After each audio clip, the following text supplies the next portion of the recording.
Bismillahirrahmanirrahim. Elhamdulillah wassalatu wassalamu ala rasulillah. I dashur Hoxh Dalip, i nderuar kryetar në SOF, i nderuar nën kryetar Azem, nderuar vëllezër pranishëm, kam kënaqësinë e veçantë që t'ju falenderoj të gjithëve për mikpritjen që më keni bërë. Ka qenë vërtet një moment i bukur, ai që është vendosur për të ardhur në këtë xhami. Nuk ka më mirë se sa të jesh në një muaj të shenjtë, për një mision të shenjtë, për t'ju fol njerëzve për fenë e Zotit, për t'ju prirë në namaz, për t'ju shërbyer për të fe.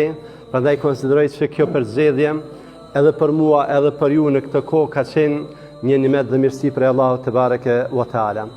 Unë sinqerisht secili moment, cilin e kam kaluar me të gjithë prej jush, qoftë në iftare, qoftë në ndeja, qoftë në namaz, qoftë në ligjërata, qoftë në ligjëratët pas namazit të teravive, e konsideroj adhurim. E konsideroj adhurim dhe konsideroj një kohë dhe një moment cilin për mua personalisht janë qëndisur kujtime shumë të bukura.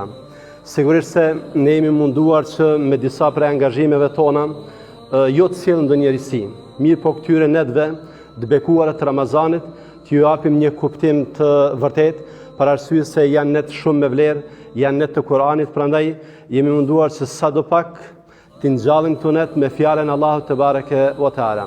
Sigurisht se si njeri që jam, mund të kem edhe lëshime, prandaj secilit për jush, duke filluar nga imami, nga kryetari, nën kryetari dhe deri tek xhamatliu më i ri, unë ua kërkoj halallëkun dhe nëse ndonjë gabim, ndonjë lëshim nga ana ime, i lutem që të ma bëni halal, Zoti ju shpërbleft.